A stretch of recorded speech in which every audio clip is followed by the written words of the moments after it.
before we get to tonight's case, please make sure that you are subscribed to the channel. And please leave it a like if you don't mind. Thank you so much. Okay, so tonight we are traveling on over to Redmond, Washington. That is in Washington State. Shout out to all my friends in the state of Washington.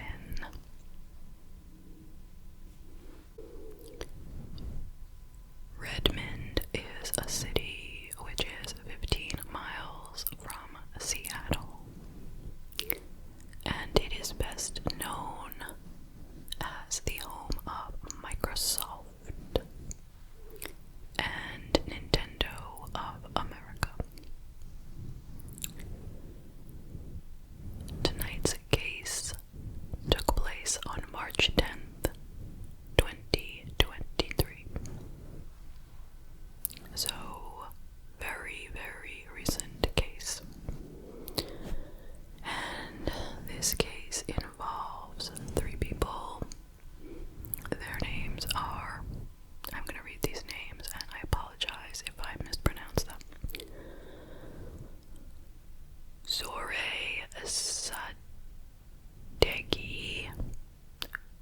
who is 33, that's a female. Her husband, Mohammed Milad Nazari, 35 years old, and Ramin Kodakaram Rezai, 38 years old.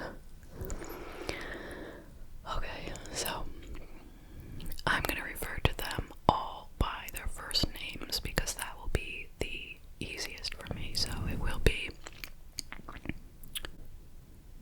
Zore, her husband Mohammed, and Ramin.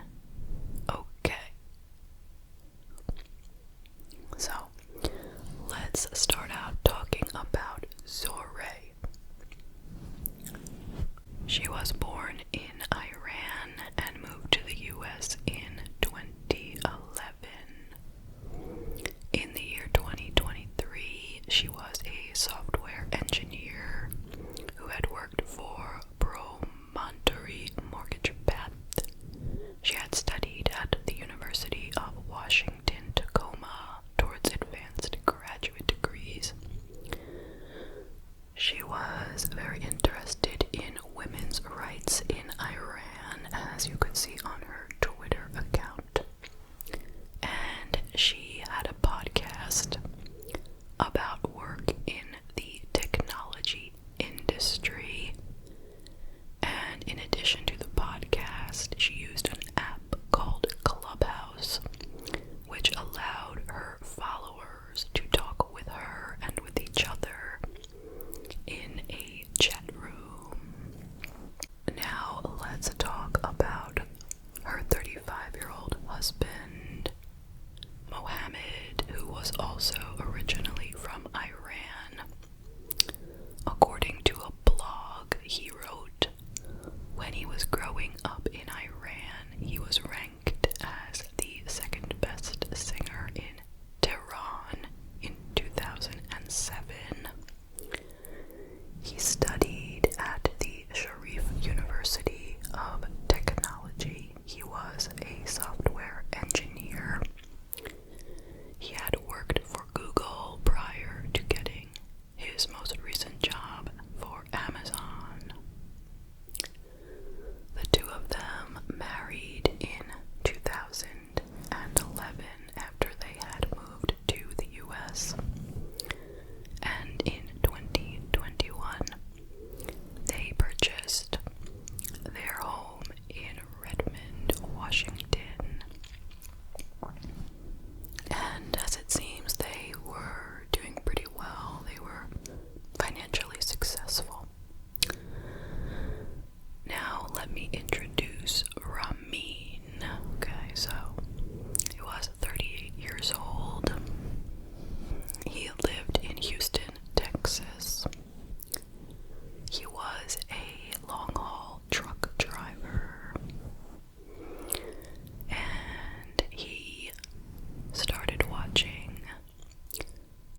so that you can tell her you love her is incredible.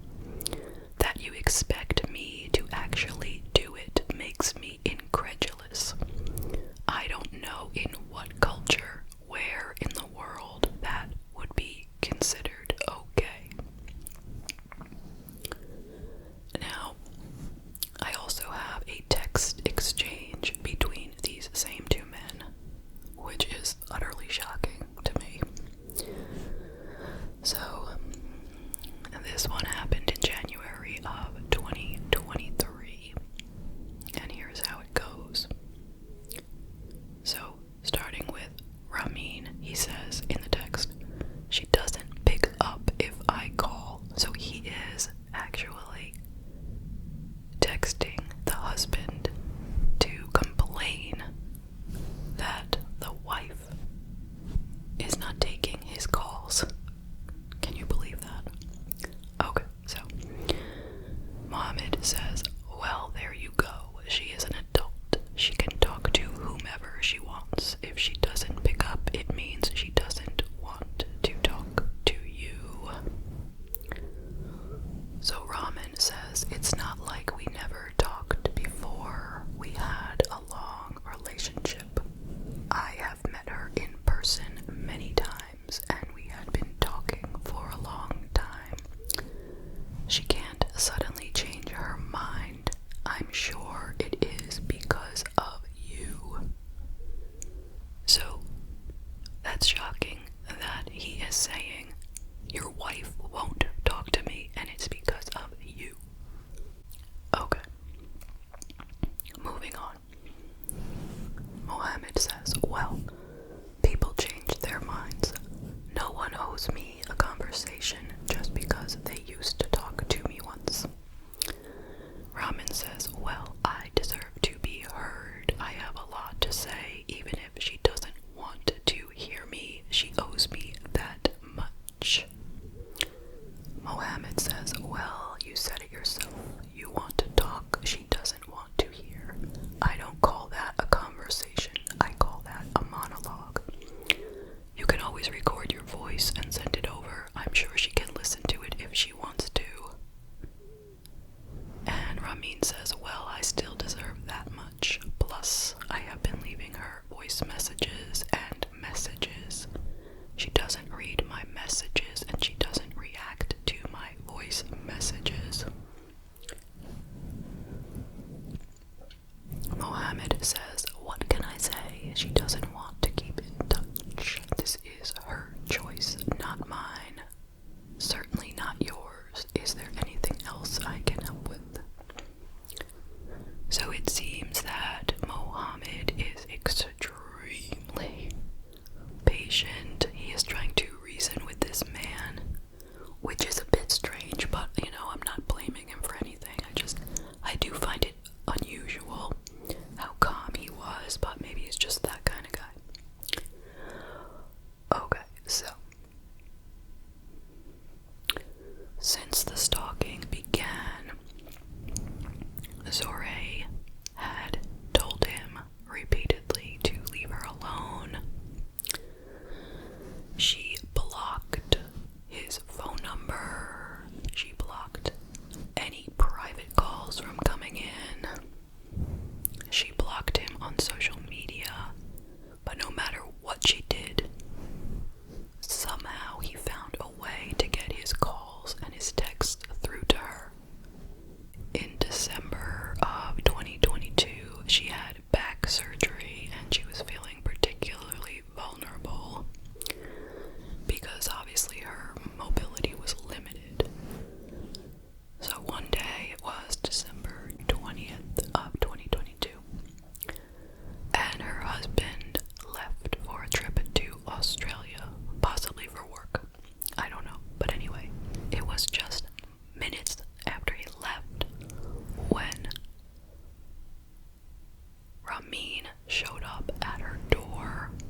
shown no indication that he will stop his frightening and dangerous behavior after 1 year.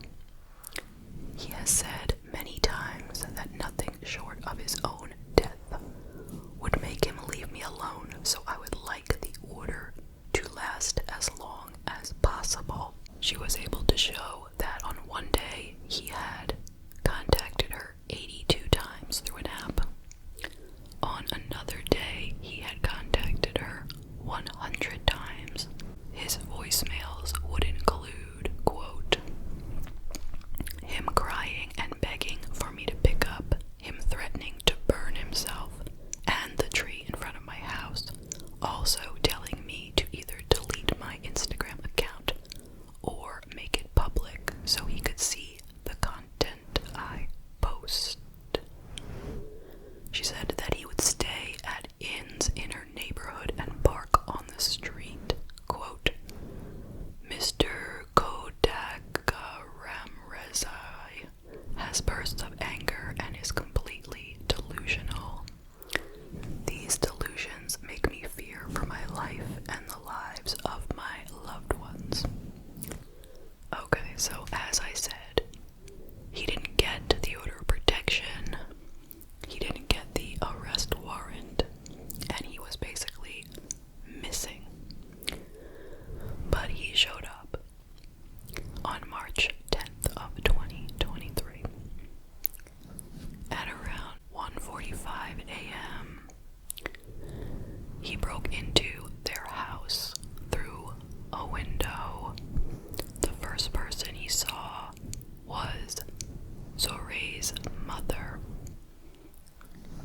They had a brief confrontation, but she was able to run out of the house. She ran next door to the neighbor's house and dialed 911. By the time the police arrived, they went into the house, and the first thing they saw was Mohammed passed out from a gunshot wound. They tried to give him CPR, but sadly, he did not survive. When they went further into the house, they discovered Zore, who had been shot dead, as well as Ramin, who was also shot dead. So, obviously, he had broken in, he had killed Zore and Mohammed, and then turned the gun on himself. Very, very, very sad. There was a news conference where the chief of police called the killings the absolute worst outcome for a stalking case. Quote, this is every victim's, every detective's, every police chief's worst nightmare. He discussed how a restraining order is just a piece of paper, and it only allows police to take action if it is violated, but it can't protect anyone when, quote, someone is intent on causing them harm. So that is the case. What do you think? I will tell you some of my thoughts.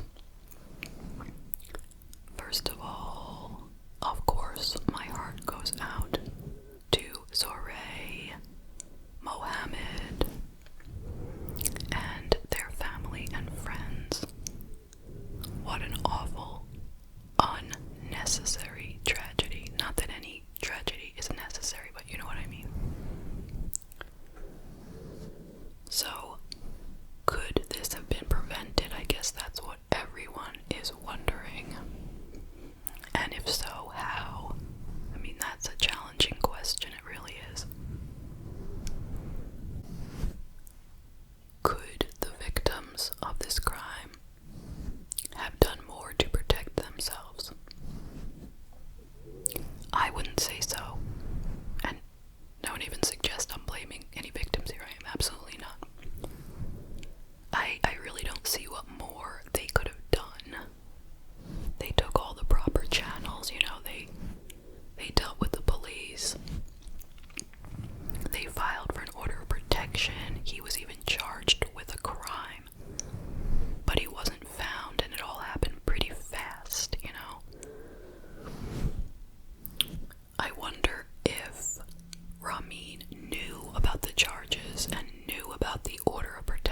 and that's why he showed up on that day to kill them. I wonder. And if he did know, how did he know? Was he purposely avoiding them because he knew it was coming? I wonder. It is possible, maybe they called him on the phone and he just didn't take the calls. Maybe they left messages. Who knows?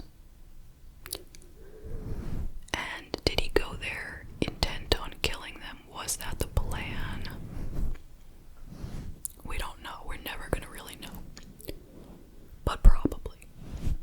Once again, if I had to bet money, I would say it was one of those if I can't have her, then no one can kind of situations, So it's just a complete nightmare. Now, could the police have done more? I'm sure a lot of people are saying that. But I don't know. I mean, look at the situation here. What could they do that they didn't do? They were in pursuit of him. They hadn't gotten to him yet. He hadn't shown up for court. But that was only, a few days before this crime happened. And I assume they would have eventually caught up to him and, brought him in to face his charges. I mean, it is totally true that an order of protection would have been worth 0 in this situation. This guy was just too obsessed to care about an order of protection. Like the police chief said, it's just a piece of paper telling you not to come near the victim. But if someone doesn't care about, following the law, and they don't care about going to jail potentially, then they are not going to follow the order of protection. Whatever, okay? So they also had criminal charges against him, so presumably if he had showed up to court, maybe he would have gone to jail, and that would have kept them safe while he was in jail. But let's take a look. I looked up what the penalty is for what he was charged with in their state, and I found that misdemeanor stalking criminal charges are punishable by up to 364 days in jail and a $5,000 fine. And they will be filed if the following things happen. Number 1, the harassment or following was intentional and occurred more than one time. Definitely. The victim had a reasonable fear that the defendant intended to injure them or damage their property. Definitely. The defendant knew or should have known that their behavior would create fear, intimidation, or harassment, even if this was not their intent. Yes. So I think he should have been found guilty of that had he shown up for court. But ultimately, that's not how it went, sadly. But what would be the solution here? If you could look back and say, what should have happened? What would have kept them safe? Then what would the answer be? It's so tricky. It really is. I mean, you could say, well, maybe they should have acted sooner, not waited till March to come up with these charges. But who's to say that if they had done it in January, that it wouldn't have led to the same scenario, I don't know, it's just so sad, and I don't know, I just hope things like this do not continue to happen. I'm thinking that although we don't have any information about the background of Ramin, although I don't think I mentioned he was divorced and he had a 7-year-old child who was being taken care of by the mother. But that's pretty much all we really know. But wonder if